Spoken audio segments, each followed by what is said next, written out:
Godzilla Stumps Iowa as J. Fred follows the Democrats to the caucus. Let's join him now. Live from Iowa, here's John Fredericks. Hey, you're back. John Fredericks live in Iowa. We're in Indianola, Iowa. Just got done with a big Bernie Sanders rally. Had 300 people here. Laid out his vision for America. And basically, what he doesn't get time to say on the debates, he's taken on big finance, big drugs, big banks, big Wall Street, big military industrial complex, big drug companies, big insurance companies, taking them all on. And kind of out Trump in some of these areas. But and basically, he was also being Iowa nice, wouldn't address the fact he's getting screwed again by the DNC, and said that he was going to support the Democratic nominee, whoever that may be. Also said, Bernie Sanders in his rally with Ilhan Omar, that he was expecting the biggest caucus turnout in the history of all caucuses ever. This is going to be the mother of all caucus turnouts. Right, Tony? That is the only way he will win, if big turnout. Historic level of turnout. Historic, so he wants to get his people out. And it was interesting. Jane Sanders, his wife, coming on earlier, put a little dig in there on the Obamas, right? Where she said, this is real hope, and we're actually going to do change. It was a very subtle swipe, but if you were paying attention like I was, then you definitely picked up on it. Okay, let's get to Paul Steinheiser, who is with us now. Paul Steinheiser, independent reporter, Concord Monitor, Fox News, CNN. He's been all over the place, and he's been in Iowa covering this. He had an interview with Andrew Yang, had an interview with Mayor Pete. Hey, Paul, great to have you with us, man. Hey, great to join you guys. And that was interesting, those comments from Jane Sanders. Obama is still extremely well liked among Democrats. You look at his favorable ratings. Most of these contenders are very hesitant to say a bad thing, a cross thing about Barack Obama. That is not a good idea if you're running for the Democratic nomination. But Jane Sanders, not an issue, I guess. You mentioned the other big news, of course, which was the Democratic National Committee. Right, go ahead. That is huge. I wrote about that yesterday for Fox News. That is a huge move, and a lot of the campaigns, including Bernie Sanders, are up in arms. You remember how Sanders argued and lobbed grenades at the DNC 4 years ago, trying to get more debates with him and Hillary Clinton, and he was successful in doing that. Now the DNC changing the rules and allowing Bloomberg to take part in that February 19th debate in Nevada. But a lot of the candidates are saying, wait a minute, you didn't change the rules a month ago when Cory Booker or even Andrew Yang and a few of the others were trying to make the debate stage. So why are you doing it now? No, we got totally screwed again. I mean, they're screwing Bernie again, changing the rules in the middle of the game in order to accommodate Bloomberg. But look, we were talking about this earlier, Paul Steinheiser. Here's our question that we answered. Now we're going to ask you on the ground, and we're going to bring in a couple of Bernie Sanders supporters right now with us, and we're going to bring them in. Volunteers from Ohio for Bernie Sanders is Tyler Birch and is it Saris? Cerise, I'm sorry. You are 30 left. And also, what is that? That's Paul's GPS. Okay, He's on Paul. his way Okay, to his hang in next there, Paul. event. Yeah. And also, I'm trying to get to the Yang event, yeah. Yeah, Cerise. How do I say your name, Cerise? Cerise Balsterzak. Balsterzak. Let me turn your mic on here, Cerise. See if we can get all these mics up and be sure you're on. Look, so Tyler and Cerise, first of all, thanks for being with us. Thank you. Thank you for having us. Really, really appreciate it. They're volunteers from Ohio for Bernie Sanders. We've been talking about this all day, Cerise and Tyler, that Bernie's getting screwed again from the DNC. In fact, when they changed his rule, Jeff Weaver, his former campaign manager, now senior consultant for your campaign, called the whole thing rigged, that they were rigging the process again. But our question, Paul, before we get to Saris and Tyler, is would this change have been made if Bernie Sanders' campaign was like third in Iowa, third in New Hampshire, or is this change directly made because Bernie is now threatening to become the nominee, Paul? Well, listen, let me say two things. I think Republicans want to make that point. Here's what the Democratic National Committee told me and other reporters. And it's true, though. To a point, they do have a point. They have been saying for about 2 months, the DNC, that they would revisit the criteria to make the debates after the voting actually began. Because once the voting starts in Iowa and then next up in New Hampshire, you can use different criteria, and that's what they're doing. They're dropping the individual donor thresholds and adding instead vote totals from Iowa and New Hampshire. So they're arguing no, this had nothing to do with Bernie and whether he's soaring in the polls. But a lot of people don't believe that. So I'm just giving you what everybody's saying. Okay, let's get to two Bernie volunteers who came all the way down here from Ohio. Let's start with Cerise. You guys are volunteers for Bernie from Ohio. You're in Iowa. First of all, this is a long way from Ohio. How'd you end up here? Yeah, 10 hours. We drove. There's 5 more of us that are in the van, just parked next to you guys that are getting ready to canvass. We're all getting ready to canvass. And where are you guys staying? Are you you're staying in the van, a hotel? Is it Bernie B&B. Yeah, Bernie in Des Moines, yeah. All right, so is the campaign putting you guys up at least? They paying for that? We fundraised, so we've fundraised yourself. So we've done a lot of fundraising For yourselves? Well, there's about 19 of us from Ohio. And we've done comedy shows, concerts, No table way. events. That's fantastic. Absolutely. Yes. So you guys fundraise. Hey, Paul, get this. This is why he's going to win. So you guys, 19 of you from Ohio, fundraise for yourself in order to come to Iowa to help Bernie. Yes, Absolutely. It's person to person, very grassroots. It's the most important thing we could be doing. And we were at an event last night where the folks were from Texas, and they Yeah. had come and There was Central Floridians in there. There are Australians in there. There are people from Wisconsin. We talked to all of them, and we're all coming here because this is an important state to win.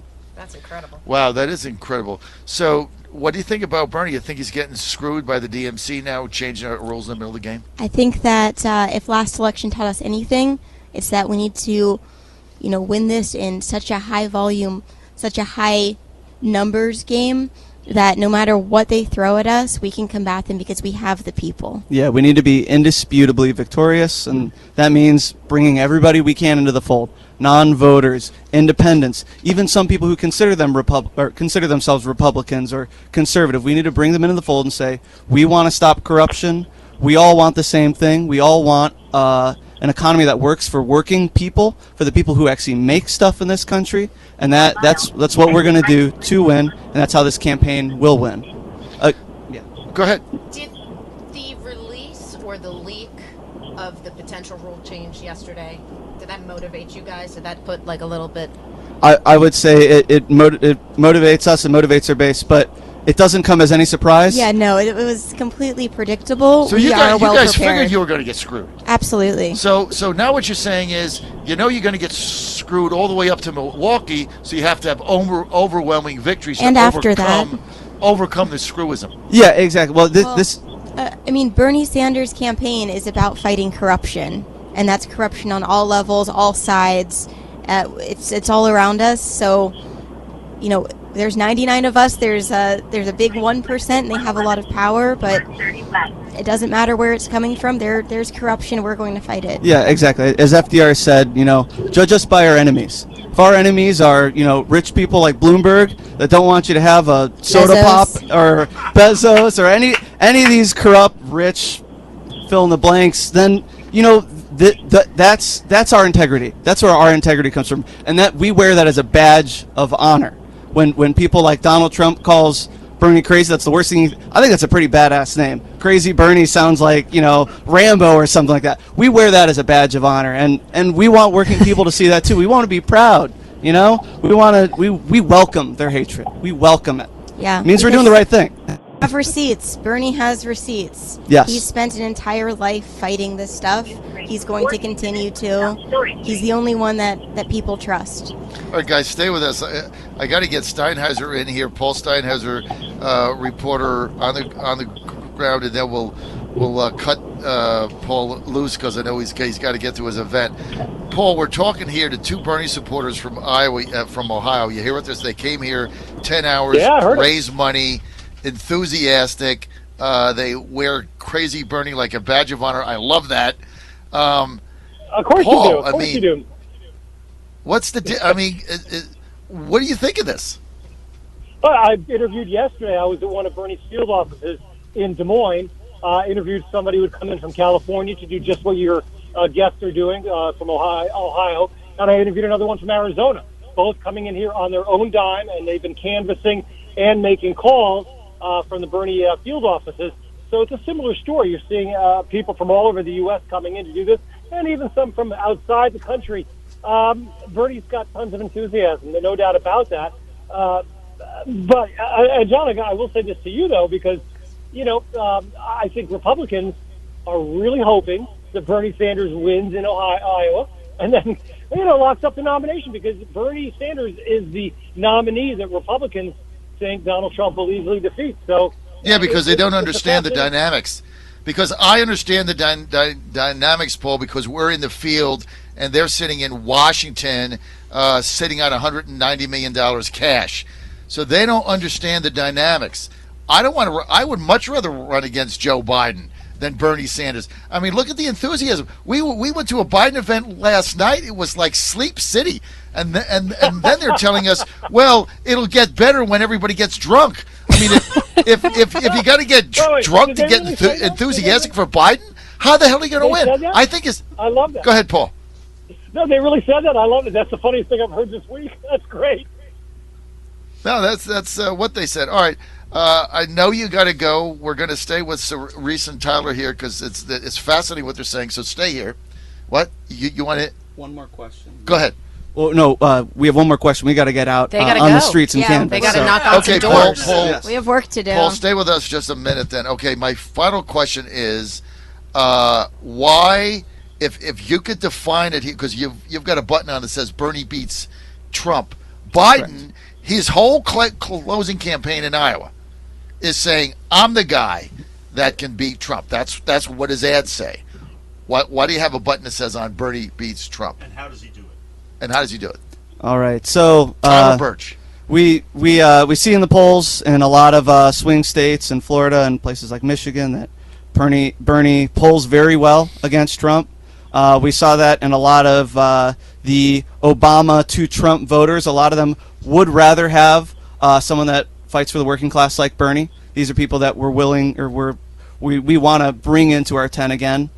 And we also see that a candidate like Joe Biden has a lot of points of weakness, especially even with his own people, with folks, over 45 that are looking for Social Security, one of the most popular universal programs in America right now.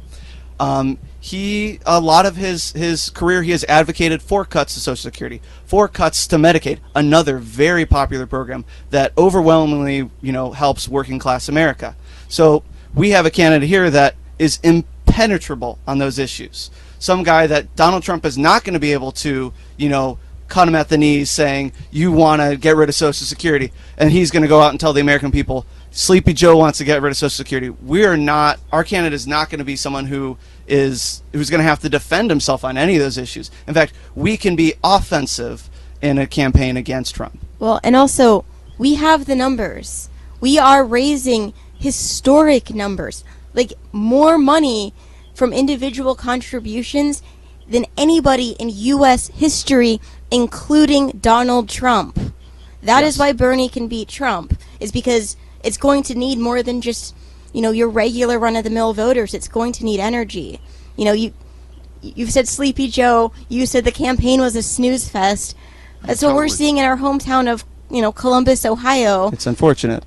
We see yard signs. We don't see the Biden people anywhere. They're not doing anything. Mm-hmm. You're going, it would be unrealistic to say that, it's going to be easy to beat Trump. That's not true. That's not what we're saying. Trump's a force. Mm-hmm. You're going to need more than just your voters, your average dependable voters. You're going to need a huge coalition, a diverse and young coalition of people that haven't voted, that are knocking on doors and bringing out people, calling their friends. And that's what we have with the Bernie Sanders campaign. And that is what we're going to do to win. Go ahead, Paul.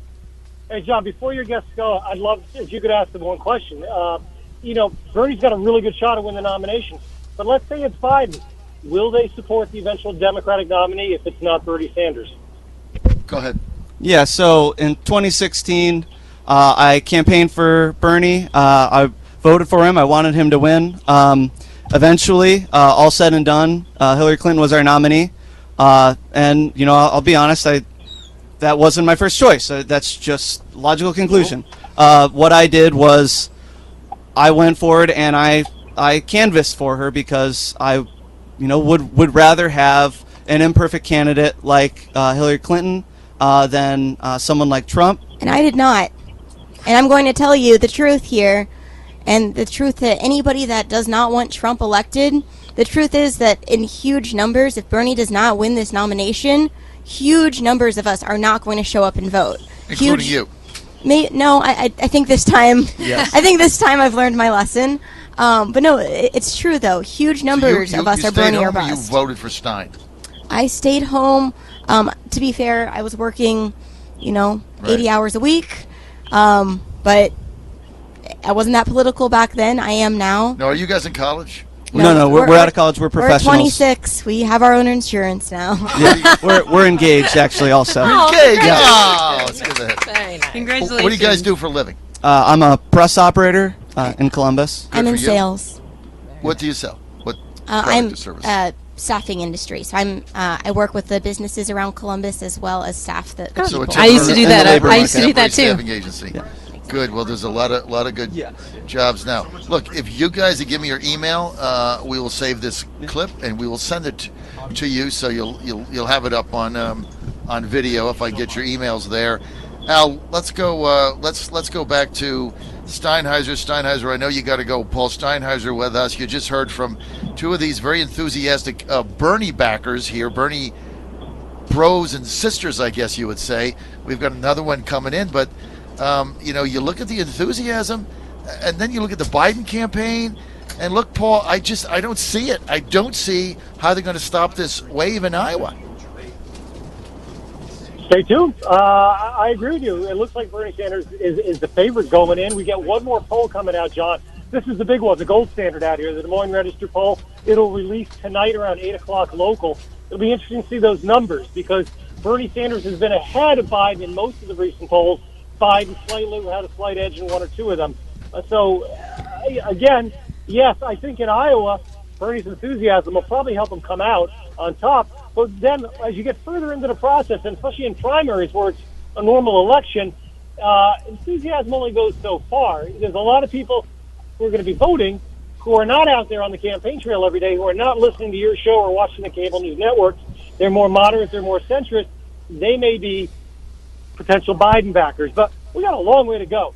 I just had a chance, as you mentioned, to interview Buttigieg, who, and it's been interesting, he's been more muscular this week in critiquing on the campaign trail both Biden and Sanders. And, he told me that he's the full package, as he said, because he says he's somebody who can beat not only Donald Trump, but also govern in a very effective way. For Buttigieg, it's all about Iowa. He needs a strong finish here and in New Hampshire if he's got any prayer of winning the nomination, guys.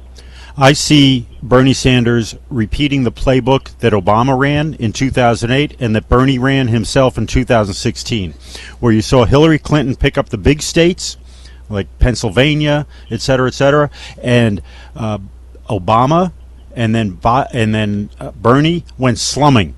They went slumming in the caucus states and in the smaller states and swept them and picked up all of the delegates there and outpaced the big establishment candidate. And he's going to run that playbook again. And as you heard, those incredible volunteers, incredible, intelligent, enthusiastic. He has the small donor base that is inexhaustible. And again, this was the advantage that Obama had over Clinton in 2008. She tapped out the big donors, couldn't get any more money. Obama kept going back to those $5 donors, and they give $5 more, $15 more. He had the unstoppable fundraising advantage. Great points. I will say one thing, though. This cycle is a little different. The calendar's a little different than it was in 2008. Right. Because of Super Tuesday. We've never had a Super Tuesday like this, and it's coming up on March 3rd. And we're talking about some extremely big states like Texas and California, but also North Carolina, Virginia, almost half of New England. You're looking at states at a huge delegate load, which I'm not saying it's going to favor. Very Biden, good point.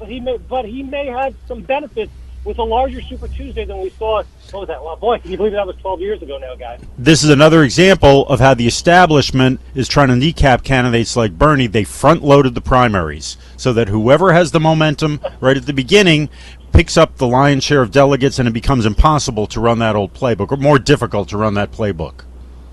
Hey, guys, I got to run. Got to talk to Andrew Yang. Always great to join you guys. Paul, thanks. Call us after you talk to Andrew. Hey, thank you, Paul. Really appreciate it. A couple more minutes. Curtis is right. I mean, you look at the 08 campaign. Remember all those caucus and conventions, right? Not the primaries. Right. Obama won them all. Right. And he swept the delegates. And like Clinton wasn't even playing in them. Right. She went after, you say, the big states. And so Obama would get a percentage of the delegates in the big states, and he would win all of the delegates in the caucus convention states. He won them all. Right. So we get like 100%. And that's how we got the lead and kept it. I kind of forgot about that, but as you say, as Paul said, Super Tuesday kind of wipes that out. They front-loaded this. They front-loaded the selection process, front-loaded the primaries.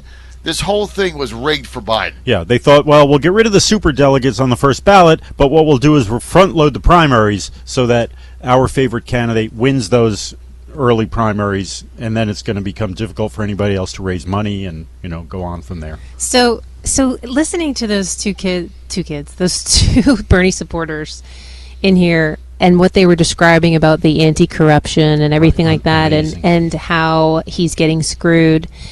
You know what it sounds like? It sounds like the swamp is trying to bite back against Bernie, just like it did against Trump, and does on a consistent basis. So Bernie will have to fight the swamp too.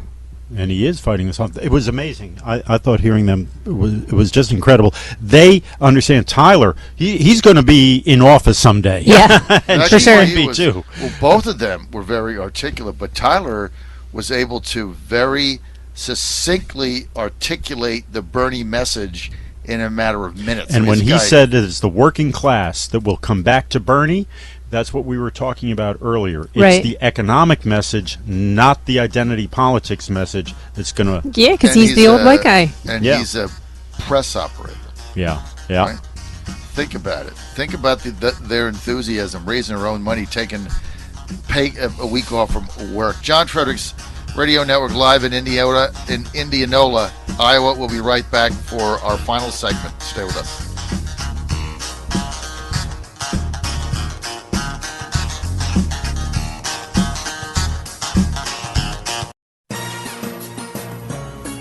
Godzilla stumps Iowa as J. Fred follows the Democrats to the caucus. Let's join him now. Live from Iowa, here's John Fredericks. Hello, it's the Oracle of the Deplorables, John Fredericks. For that great intro, it's also Catter Day. 1st February of every year is Catter Day. Celebrate your Cat Day. So we're going to give one tribute here. I'm the only cat guy on the bus. Nobody else is the cat guy but me. So we're all dog people. I'm a dog person. I know. We worship the dog star. Nothing wrong with dogs, but I love my cat, Sammy. And so we're going to put a picture of him up on Twitter as we celebrate Catter Day. My cat, Sammy, part of the family. He also wears his keep. I come to Washington scaring off the rats and eats mice and then he's keeps a ratter. our yard clear. And he doesn't like when squirrels are there, and he gets very upset when there's any other mammals coming around. And he catches birds in midair. We can't let him out though anymore, and we're going to get to Bernie, but we can't. He used to go out, right? Because he's an indoor cat. He's got his claws, and he gets mice and all those things. Brings them home for mom, but he loves to go out. And normally, like they don't let him out, but I do. I just let him out as a cat. But now I can't because in my neighborhood are 2 coyotes. Oh, they'll eat the cat. They have domiciled in our subdivision. That's nice. And little petting zoo you have going there. Yeah, so you can't let the cat out because they'll eat the cat. I mean, Sammy's pretty tough. He's big, but he can still marinate him, and then it'll become tender. He can stave off the foxes and things like that. There's a couple foxes out there. I don't worry about that. But coyotes will No. eat the cat. Wile E. Coyote. Yes. Yeah. Especially my cat is not on a diet, so he'll be nice and plump. So Yeah. he's got to stay inside. So we do take him out there on a leash. Anyway, happy Cat Day to Sammy. Let's get back to this. I tell you what, Curtis, be careful what you wish for. Hugh Hewitt, Salem morning radio talk show host. I'm not a fan of his. I compete with him, and I'm so much better. He sucks. Tell me what you really think. Oh, he sucks. But he gets on the air the other day. Somebody tells me, and he's like, "Oh, if you live in Virginia, vote in the Democratic primary for Bernie Sanders," because it's like you're an idiot, right? Because you never go out of your studio, like you never go out of the Beltway, so you have no idea what's going on, like we do. Mm-hmm. I don't want to run against Bernie Sanders. I would rather run against Joe Biden. Sleepy Joe. I mean, Biden stands for nothing. There's no enthusiasm. You even heard one or two of their voters right there say, I doubt I'm going to vote for him. Right. I doubt it. Yeah. If they steal it from him again, which they're trying to do. But, you look at these two young people, Tyler and Cerise, right? Mm-hmm. They come from Ohio. They raise their own money. They're staying in a B&B. They took a week off from work. They didn't get paid. They're canvassing for Bernie. They were even concerned about being on with us for 10 minutes. They got to go canvass. Or they're getting the vote out. Times that by thousands. Right. Right? Right. That's Biden right. doesn't have that. That type of enthusiasm is infectious.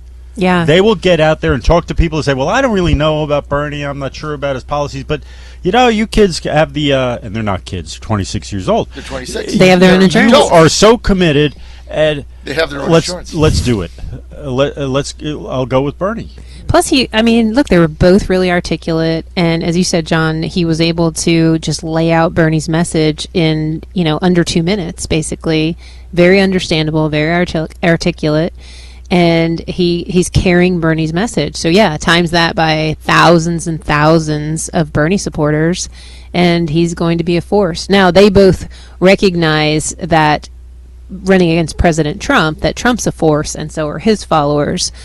But they believe that Bernie can beat Trump, and he's not running on a platform of elect me because I can beat Trump. Every president who's won, and I can't even remember how far back, in our lifetime, has run on the outsider status, right? John Kennedy was the new frontier versus the continuation of the Eisenhower model. Lyndon Johnson had to retire. Nixon ran against the status quo of acid amnesty and abortion.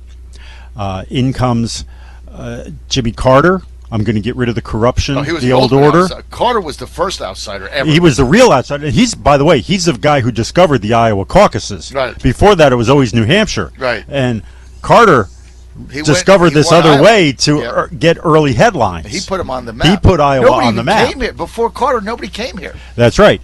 And then Reagan was the outsider, and then Bush was, I'm not going to be Clinton. Clinton was the outsider. So what I'm saying here is that Bernie can claim to be the outsider, whereas Biden wants to restore the old order. Complete loser message for Biden. Bernie can outsider Donald Trump. That's right. That's right. That's why, as a Trump supporter, I don't want to run. We're going to quote you with that. I don't want to run against Bernie, and I've been saying that forever. Plus, we're predicting he's going to be the nominee. Joining us now is Daniel Marins. Daniel is a political reporter for the Huffington Post. Daniel, great to have you. Very famous. Thank you. Hey, Daniel. I just have to say, I'm impressed that you got my last name right on the first try. Bingo. That must be that job creator magic. Exactly. You're talking to the oracle of the deplorables, The John Godzilla Fredericks. of the truth in America. Great to have you with us. I have a card somewhere. I'll try to give it to you. But look, thanks for joining us. We've been following around the Democratic campaign here for campaigns for days. We were with Yang yesterday. You were just at this event here. Yeah. We had two volunteers on for Bernie that came from Ohio, raised their own money to get here. You've been here, I assume, all week, Daniel? Yeah, I got in this past Tuesday, and I'll be here through this coming Tuesday, so 8 days in total. What have you seen? The ground. And I've mostly been following Bernie. I would say his crowds were smaller when he wasn't here, right, because he was in Right. Washington for the Senate trial.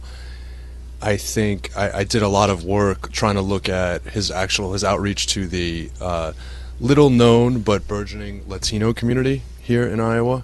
It's the largest minority group. It's about 6% of the population. Many of them came in the past decades to work ag and industrial jobs.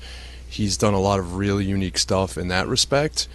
I'm sort of familiar with what they say they're doing. I see what they are doing. I think it's a real roll of the dice, though, and I'm somebody who's followed his campaign closely. They are putting a lot of their emphasis on groups of voters that show up at the polls infrequently. Now, they say that they've got the magic to do that, and especially in a crowded field like this, right, you only need to break 20-25%. You win. Right. But the trick is, we know that people participate in caucuses even less than ordinary elections. Right. Now, we know that Bernie was able to get a bunch of those folks out in 2016, but I think it's just sort of a coin. I'm looking at this through just a slightly larger straw than the average person, because they don't show me their trade secrets a few days before the election. But I will say a couple different things. That rally was, first of all, I thought that he was very on. I thought that he really started to hone in on a general election message, almost really focusing on Trump and focusing on his electability, and claiming both because he can excite the base and develop this grassroots movement that he's the best person to take on Trump, but also that he's sort of the best foil, that he's a genuine populist relative to Trump's sort of false promise. And he talks about the ACA repeal, or failed but effort too, and the tax cuts. But at the same time, the crowd was relatively small. Now, I don't know whether rally size matters, especially if you're a second time around candidate. Right. Maybe people have seen your stuff, but that's something. And I mean, I was trying to find somebody there who was an Iowan voter. Mm-hmm. And I found a man who works at Simpson College in the abroad program, the study abroad program, and he's firmly in Buttigieg's corner. and other folk, and he was there with his Aussie exchange students, and there was a Canadian caucus tourist. I met a guy who I started talking to him. He's like, I was leaning Warren, but now I'm fully in Bernie's camp. He's a musician. Then he's like, oh, but I'm from Texas. So 300 people there, and you were going and interviewing them, and you couldn't find anybody from Iowa. Just in this past event. Now, I'm not saying that, that is, again, I can only tell you what I'm seeing a little bit, right? I know what the polls are. So he's right. Well, we went and talked to some of the folks standing in line too, and we were having trouble finding actual Iowan voters. We actually found somebody from Berlin, Romania, right, Norway. Norway. We've reached the stage of the caucus where everybody is jumping on board. Like, I mean, every journalist and every hole and outlet in the country. One thing I've found interesting is the Europeans and Canadians, though, love, especially the French Canadians, love going to Buttigieg events, because they'll be like, Monsieur Maire, Monsieur Buttigieg, quelques mots pour le peuple de Québec, s'il vous plaît. And like, they'll say, they'll try and get him, do you have a few words for the people of Quebec? And he just, right, that's just a classic Buttigieg moment, right? Look at the talented Mr. Buttigieg, but he can speak French, and he's from South Bend. By the way, you were talking, and I want to say something about this, because I came in as you were saying this. I think that there's a very compelling argument about Bernie in the general election. Trump even said it, right? He was recorded saying it, that on trade. And again, I know that neither candidate's positions on trade are probably very welcome in this RV, but oh no, we're 100%. John and I fought for Mr. Trump's position. Oh, you are? Yeah, okay, I'm sorry. Totally. I apologize. I hate NAFTA, I hate TPP. I hate the Korean trade deal. Oh, super interesting. Because a lot of business groups are not that way, especially at the national level. They don't understand it, and they're tied to Wall Street, and Right. Goldman Sachs. And Wall Street wants just access to markets, right? As long as they can free movement of people, goods, and money. Increase shareholder value, screw the American worker, take the supply chain out, pay them less money, right? Screw jobs and wages. Right. Come on, it's the whole thing. It's the shareholder system as opposed to the old stakeholder system. It's Gordon Gekko and Teldar paper, if you remember that in the movie. Gangster banksters destroying the United States manufacturing base and supply chain to get a bigger annual bonus at the end of some quarter or whatever. This actually almost sounds more like Bernie's spiel on trade than Trump's, I got to tell you. All Trump. Well, I mean, but Trump doesn't talk about investors fleecing workers. He doesn't really quite use that language. He often frames it in terms of zero-sum national interest. Right. So that's why he has people like us framing it in terms that everybody can understand and relate to. Fair enough. So that was Trump's contention, right? And I think there's something to that, and I think that there's like the fact that he's not a Democrat really gives him an edge. The fact that the Democratic Party hates Bernie, or parts of them really hate Bernie, it does give him an edge. But that's the general election, and you got to get there first. And the Republican grassroots, the conservative movement, right, since, William F. Buckley stood athwart history yelling stop in 1956, and they nominated Barry Goldwater, and they were like, we don't care, right, we're taking a stand and we're going to move the needle. And Ron Reagan ran against Gerald Ford in 76 and then finally won in 1980. That was a grassroots takeover of the Republican Party. Absolutely. Now, in the contemporary era, I would say it's been abetted by donors, by figures like the Koch brothers, and I'm not here to demonize them. I'm just saying that's a reality. Whereas a figure like Tom Steyer, even to some extent George Soros, on the left side of the spectrum, are more aligned with the establishment, right? So that, and there isn't that analogous arc. It's still a on the Democratic side. There's a feisty liberal grassroots. There's a feisty group of people that were not even in the Democratic fold prior to 2016 that Bernie Sanders sort of awakened. People who would always vote for the Green Party candidate, people who would never vote. I mean, that's real, right? Yang and Tulsi also kind of tap into that. But it's not yet as strong. So if this were a less fractured field, I would tell you that not having a D next to his name is a problem, right? And it may still be. The ongoing sort of drama between him and Hillary. Let me just sum up what you're saying, Daniel. What you're saying is don't overestimate the strength of Bernie? Is that what you're basically saying? Yeah. I mean, I cover him up close, and I think the Democratic Party is not there yet. As a whole, Democratic voters the Democratic are not there base is not a simulacrum of the Republican base. Right. So they're not there yet. I mean, you use the phrase "yet." I don't know if it's a telos, right? I don't. What about the fact that he just got screwed by the DNC changing the rules in the middle of the game? Yeah, I'm of like multiple minds about that. I think that there is no confidence in the system when there's this much money in the system, and so the fact that you can look at Mike Bloomberg, right, a guy who gave the speech at the 2004 Republican National Convention, thanked George Bush for his support in the global war on terror, is the fact that he basically, I mean, in the 2018 election, he spent $40 million to elect House Democrats, and he's written huge checks to the DNC itself. It's very understandable that the average person does not have confidence that this was done for the right reasons. And at the end of the day, that's almost the most important thing. Now, on the other hand, if I were to go into Tom Perez's brain, I can see the logic. I can see the logic in the sense that he was always going to be ramping up the standards.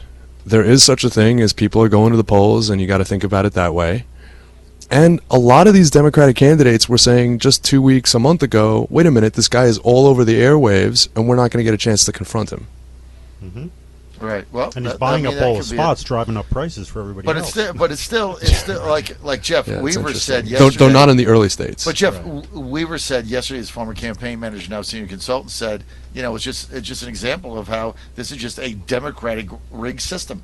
He said they stole it from us in 2016. Now they're trying to steal it from us in 2020. Then there was a report in Politico today, senior Democratic officials meeting saying, this whole thing about not letting the superdelegates vote until the second ballot, bad idea. Right. Let's just reinstate them now so we can end this Bernie thing before it's a problem.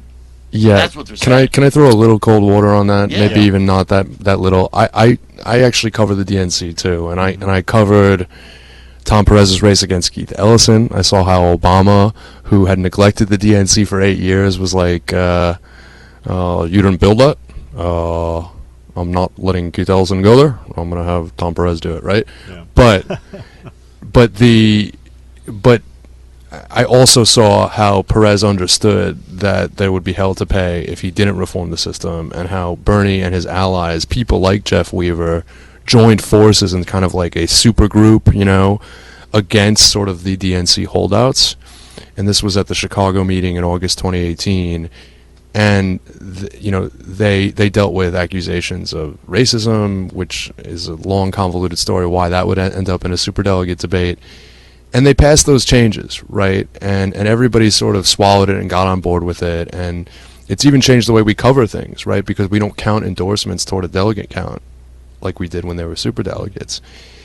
The DNC, I've written these stories too.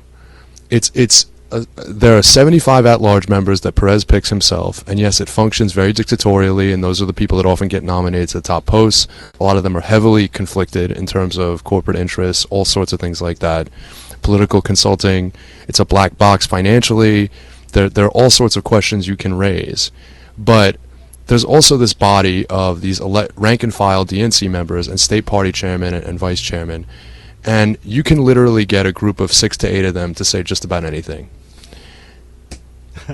So I've written stories that now it doesn't mean it's not a story, because it could reflect something. All right, so you're throwing cold water. Okay, so maybe Politico, they overplayed it. So I actually thought it was a decent story. It's just like you got to know how to digest it. And they even said on both sides. They said, well, Right. they're saying this, but the rules So what's as gonna they exist so now. give us a state now. What is going to happen Monday at the caucuses, and what happens after that? What happens? I mean, you've kind of given us a roundabout. Yeah, I am really, really, really reluctant to make predictions. I just really am. I'm not asking for a prediction. What do you think will happen without giving a winner? You think Bernie will be 1-2, Biden will tank? Okay, how about this? I would be pretty. I think. Look, a lot is going to depend on these sort of infrequent voters and whether the Bernie magic can come through, and then of course there's the viability question by precinct. Right, in each right. one of these 1,681 precincts. And if Warren doesn't make it, does that help Bernie, or do they then go to Buttigieg or Klobuchar? I see it being a mix, right? And if Yang doesn't make it, that's probably going to go to help Bernie. Flip side is if Klobuchar doesn't reach viability, that probably helps Biden. I could tell you that. And so, look, I said I wasn't going to make a prediction, but broadly speaking, I would expect Bernie and Buttigieg to take either 1 or 2 or 2 and 1 or whatever the case may be. And I think if Buttigieg does really, really well, that's the biggest wild card in this race. The first time we've heard that. Yeah, because if it's Biden, if Biden somehow does an upset, this turns into John Kerry circa 2004, and he's cruising. Yeah. If Bernie takes it, it's going to be one of the it means it's the start of something real nasty, right? The long knives are going to come out. And they're going to start saying things like, I mean, you're going to hear from the establishment that hadn't said it thus far, but say like, oh well, Iowa's just liberal white people. It's going to be like Pat Buchanan after he won New Hampshire in I forget. 92? I get 2012. Yeah, it would have been 88. No, it would have been 92 or 96. 96. Right. So I was with the campaign. I remember that night when Buchanan won New Hampshire, and he won it handily. Right, he got like 32%. There was like 8 people in the field. And I remember sitting there on the plane going to South Carolina. He said, "Look, we have had a pass for 6 months, right?" And that's what he said. He said the knives are going to come out, and it just what it says. The phones are going to be ringing, the faxes are going to be going. They're going to find everything I've ever done. The knives are going to come because they don't want me as a nominee, and they will stop me. So just be prepared. And like 24 hours didn't pass, and it all just hit him. Could be the same thing. Okay, so let's give. I've only got a couple minutes with member of the Huffington Post, Daniel Marantz. Marantz, you had it right the first time. You got it right the first time. Daniel Marantz. So let's get. We're not going to make predictions. Let's get your biggest surprise or surprises for Monday night. We'll start with Elaine. Biggest surprise for Monday night is that I don't know. I don't have a big surprise for Monday night. I think Yang does better than anybody expected, but that's a low bar. But I think Yang is going to do better. He's got the enthusiastic supporters, as we saw with Bernie's people here today. Daniel, biggest surprises. Yeah. Not a prediction, just surprises. Things that would surprise me. Yeah. Yeah. Or biggest surprises that you think will be, wow, this is a shocker. Yeah, so one thing I'm keeping an eye on is there are these 87 satellite caucuses that are taking place at locations that are more convenient for people, sort of infrequent type voters, and in some cases at different times. So, for example, at Union Halls and Dubuque and Ottumwa, in between shift changes and things like that. I think it would be a surprise if that actually made a real difference and worked. I mean, and again, like, even things like there are some mosques in Des Moines that are going to be host to caucuses that are part of satellite caucus locations. So it's like, if that's where if there's a sort of turn toward these unconventional voters, it would help Bernie, and that I think that would be one of the places where it would really happen. All right, so here's my two biggest surprises, and I'll wrap it up. Bernie wins by a bigger amount than anybody conceivably thought, with a record turnout, and Joe Biden finishes fourth. Ooh. And it's a nightmare for Biden going to New Hampshire. That's my two biggest surprises. I just don't see the campaign. So speaketh the oracle of the deplorables. I think Biden can finish third or fourth in this caucus. I mean, we just don't see the enthusiasm for him. And we've been here for 3 days talking to people. Have you gone to rural area? And he'll do like VFW halls, and they'll kind of be gaga over him. Yeah. Well, we'll see. We'll see what happens. Yeah. I don't see it. I know that he's still the choice and the hope of the Democratic establishment. I also think I got to tell you, Dan, I think you're way underplaying this Tom Perez move. And I know you cover it, so you're kind of just trying to do the thing, but it is going to piss off Bernie people. I think they're going to come out in droves, and I think he wins Iowa, and I think he wins New Hampshire, and you guys are going to have to deal with him. John Fredericks Radio Network. Want to thank Daniel Marins, Huffington Post, for being with us. Curtis Ellis, the Senior Advisor, America First Policies, and Elaine Parker, the Senior Minister of Communications for the Job Creators Network and the Job Creators Bus. Thanks for being with us in our special Iowa Coverage Caucus. I will see you Monday morning, bright and early.